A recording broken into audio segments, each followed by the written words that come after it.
Okay, our next speaker in this session is Brian Macdonald. So Brian Macdonald is the Director of Hockey Analytics for the Florida Panthers. For the past 3-4 years, he's been doing hockey analytics on both the hockey side and the business side. Before that, he was a professor at West Point, professor of mathematics, right? And he has his PhD in math from Johns Hopkins.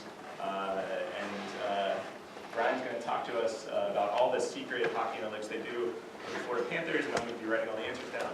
I'm sorry, that's not true. Not quite true. Okay, sorry, take it away, Brian. Yeah, so what I'm actually going to be talking about is maybe a problem that you would be interested in if you worked for a league. So we're going to be talking about realignment in sports. And just to give an example, and so this is something I actually did before joining the Panthers, although it's kind of interesting, a couple of the examples involve the Panthers that I came up with at the time. So, but just to give a little inspiration, this is how we were inspired to start working on this project. And this is joint work with William Blank, who was at the time a professor at West Point and still is. So here's how we got inspired to start working on the problem. So at the time, the NHL had 30 teams. The earlier version of this talk has 30 teams, but I had to change that because of Vegas. Turns out adding Vegas doesn't change the problem at all, though. But the NHL had 30 teams, and here are the 30 teams, so scattered throughout U.S. and Canada. And the league was organized, it split up into 2 conferences with 15 teams each. And then each conference has 3 divisions with 5 teams each. And the divisions look something like this. All right, so before the 2011-12 season, Atlanta moved to Winnipeg. So Atlanta moved up to Winnipeg, and they stayed in the same division.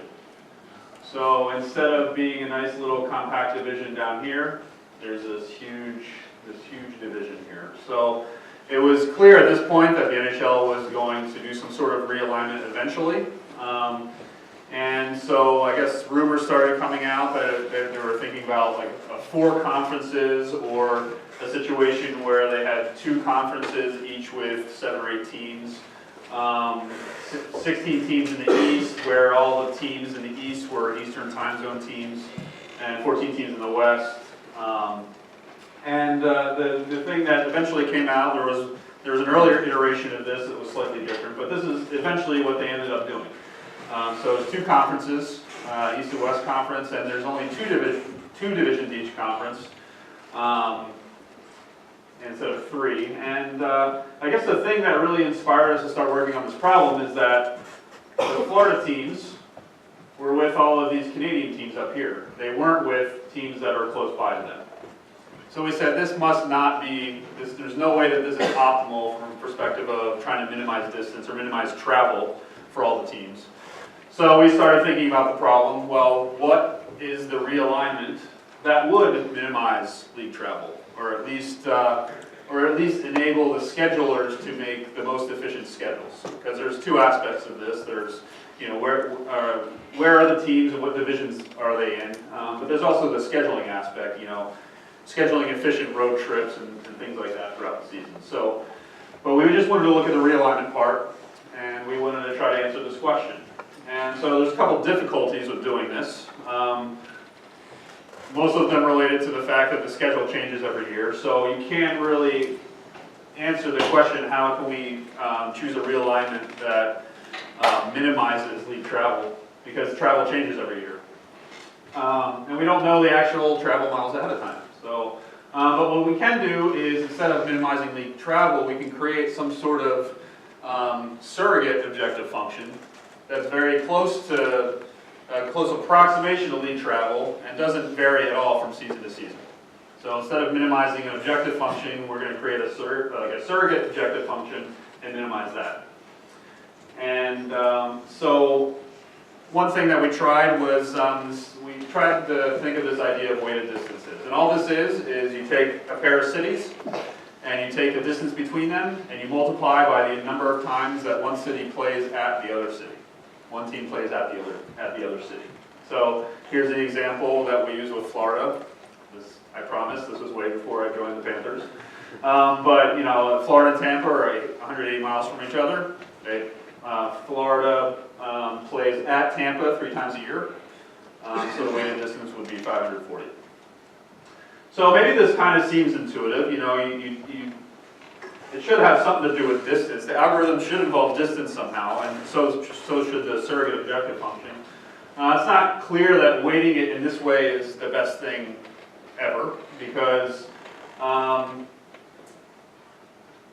teams don't always travel from, they don't just travel to one city and then return. They travel to a city and then they might travel to another city that's close by to that one, and to another city, and maybe they come back after that, or something like that. And the league actually tends to, I'm sort of, I have in the past been involved with discussions with the league on their, on our schedule and things like that, and they actually do pay attention to making efficient road trips. So, in like, you know, every time that we go out west, or I'm sure when Pittsburgh goes out west, you play a couple teams out west first before coming home. You don't just go out and come back. It might be different than something like football, where it kind of doesn't matter if there's only one game a week. Doesn't matter. You don't try to. I doubt that they try to schedule efficient road trips. They're all one-game road trips, right? So it's not totally obvious that this would be the best thing. Do this weighted distance for every pair of cities, and then add all of those together, and the sum of the weighted distance would be our surrogate objective function. But we can test this on actual travel from previous seasons, and so we did this. And so along the bottom here is estimated travel. This is our sum of weighted distances. This is our surrogate objective function for previous seasons, and this was actual travel for this. I forget which season this was. It was one of the seasons, or maybe it was an average over a few seasons. And so, you know, there's a pretty strong relationship between our surrogate objective function and the, I believe it is an average over 3 seasons of travel. So we did this for other leagues also. Here's Major League Baseball, looks good. The NFL looks good. The NBA didn't look that good, but it turns out that doesn't matter. We'll show in a minute. So one approach, so now that we think we have a good surrogate objective function, let's talk about how we might minimize this objective function. So one thing we could do is frame this as a mixed integer programming problem, and we're not going to go into details of this because it's pretty technical and doesn't involve pretty pictures, and our other approach does. So we're going to focus on the other approach. But basically we could frame this as a mixed integer programming problem and find the optimal solution doing this way. But there's a couple problems with this approach. One is that there are other considerations besides minimizing team travel. So I listed a few of them here. You know, you might want to make sure that teams that are huge rivalries, you might want to force them to be in the same division, things like that. So there's other constraints that you could add to the problem, and actually you could add them as constraints in the optimization problem, but unfortunately the optimization problem is also very time consuming to solve. So you can't do these things very quickly. And so we had a goal to create a new heuristic algorithm that was fast, so it was easy to add and remove constraints. And I mean, another downside of the other approach is that it gives one solution. So you know, we thought it might be nice to have a whole host of solutions that are nearly optimal, and but like it would allow a human to pick and choose from among these near optimal solutions, and choose ones based on other factors, basically. So before we get into the algorithm, we'll do a little bit of terminology. Figured there would be, I miss teaching math and stuff, so I figured I'd do some definitions. Some terminology, convex hull. So this is a set of points is the smallest polygon containing those points.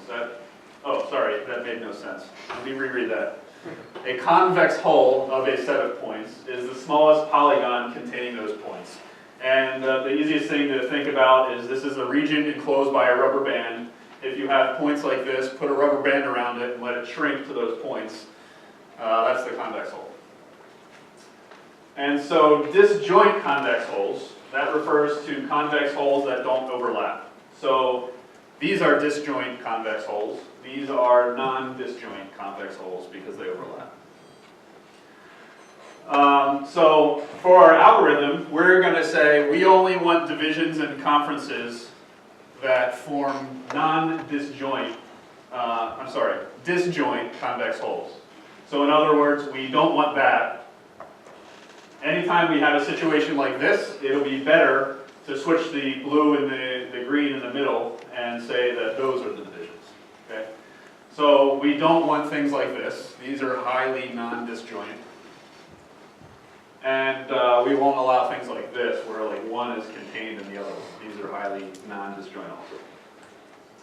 And so, so it turns out disjoint convex hulls, especially the way I drew them, can be separated by a straight line. So in other words, if we have disjoint convex hulls, they can be separated by a straight line. Even more than that, they can be separated by a straight line that passes through two of the points.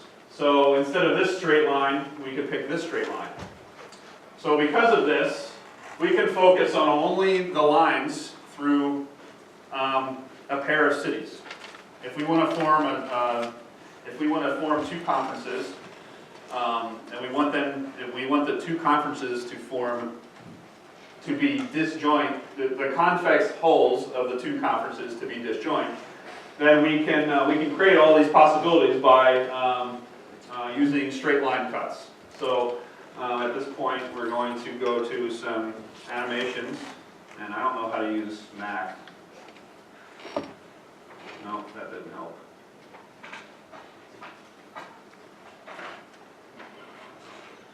Where was that we opened it up in? Lower Let's right. just Lower right. lower right? Right here? Oh, okay. Cool. All right, so what we're showing here is straight lines between every pair of cities in the NHL. Okay, so if we look at all straight line cuts, we kind of get some things that don't make sense. So this is the audience participation part, which you've liked in my other talks. What doesn't make sense about some of these lines? If we're trying to form two conferences, would this be a good line to use to split the league into two conferences? Probably don't want one conference with 4 teams and the other one with 26 teams. So we'd have to remove some of these lines. So one thing that we could do is, and another problem is we don't really want. That was one of them. So right here we're removing all the lines that don't split the league into either into two equal halves, basically. All right. Another problem is, you typically want teams to be in similar time zones if they're going to be playing each other a lot. So horizontal lines are not going to be good ways to cut the league in half. So, and also from a distance perspective, it's probably not good anyway. Even if you didn't care about time zones, just for the distance-wise, the U.S. is wider than it is tall, I guess. So we could remove a bunch of the horizontal lines. And we have a bunch of decent candidate lines now. If we kind of eyeball it, they're decent candidate lines for splitting the league in half. And so with each of those lines, we could just form the convex hulls of the teams that are on either side of the line and get a bunch of possibilities like this. And then you can imagine that we can just basically repeat this algorithm to create divisions. So we could start and split the teams on each side into 10 and 5, and then split the 10 into 5 and 5, or something like that. Or at this point, we could split it into 8 and 7, or whatever we want to do. Just do the same thing where we're just drawing all these straight line cuts.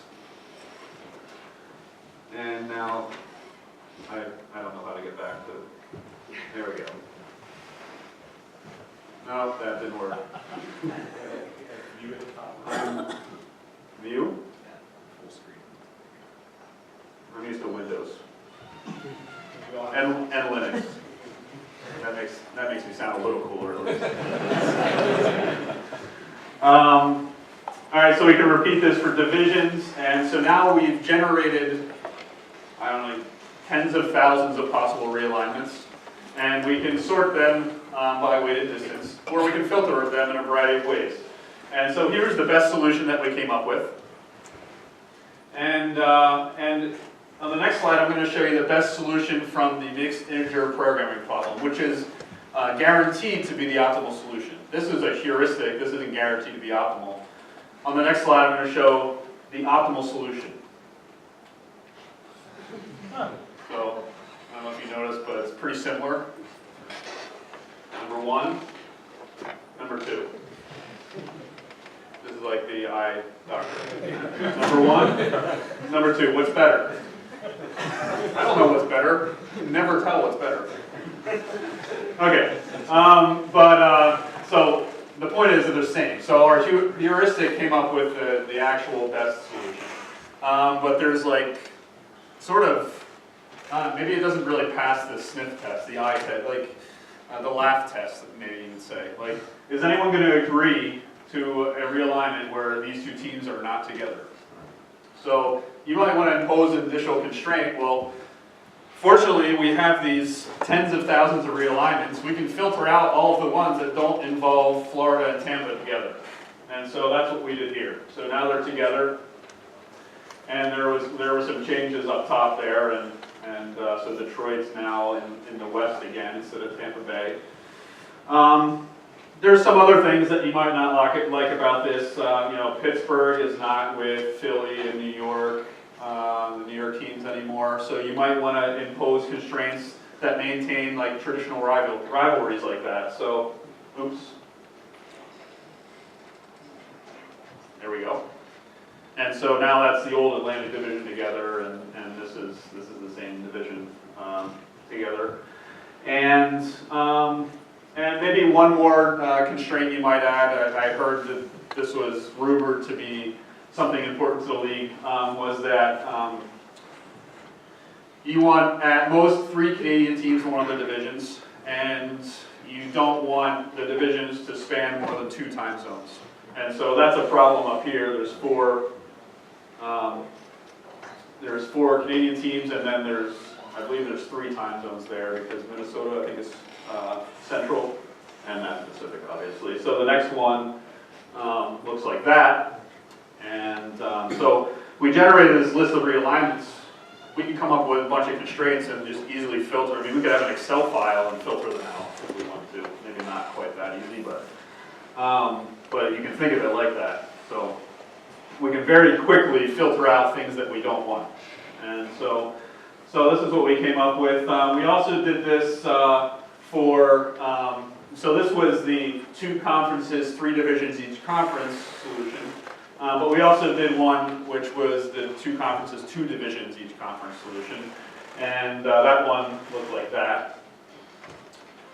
And we also, for fun, thought we'd do this on the other leagues. Because in particular, Major League Baseball and the NFL, they're not split into conferences and divisions based on geography.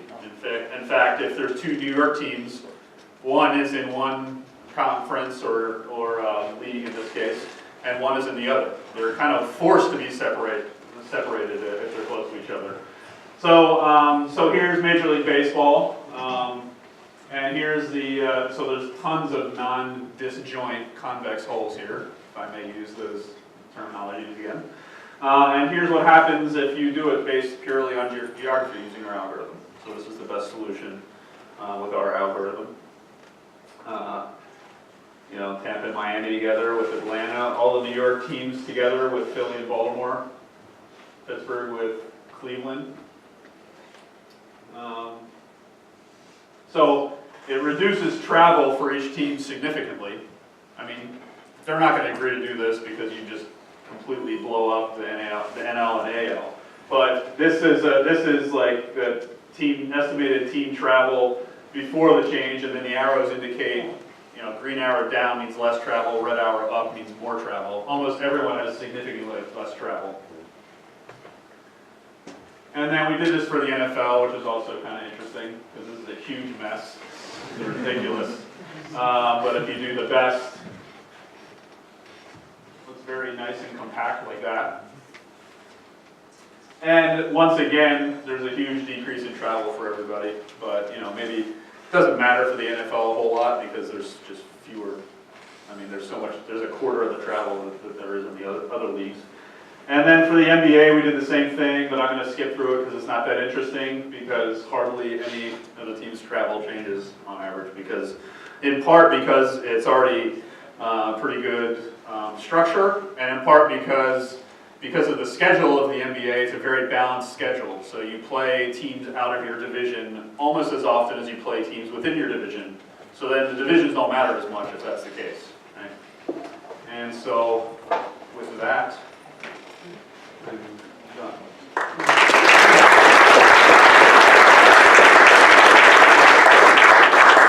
Time for one question for Brian. So how much time did it save learning the heuristic algorithm versus the first one? The first one, I don't remember the exact run times, but it was like a couple days. The heuristic would take like less than an hour. So, I guess the other idea was that this kind of heuristic algorithm could work in other situations where there was some sort of spatial data, some sort of optimization problem.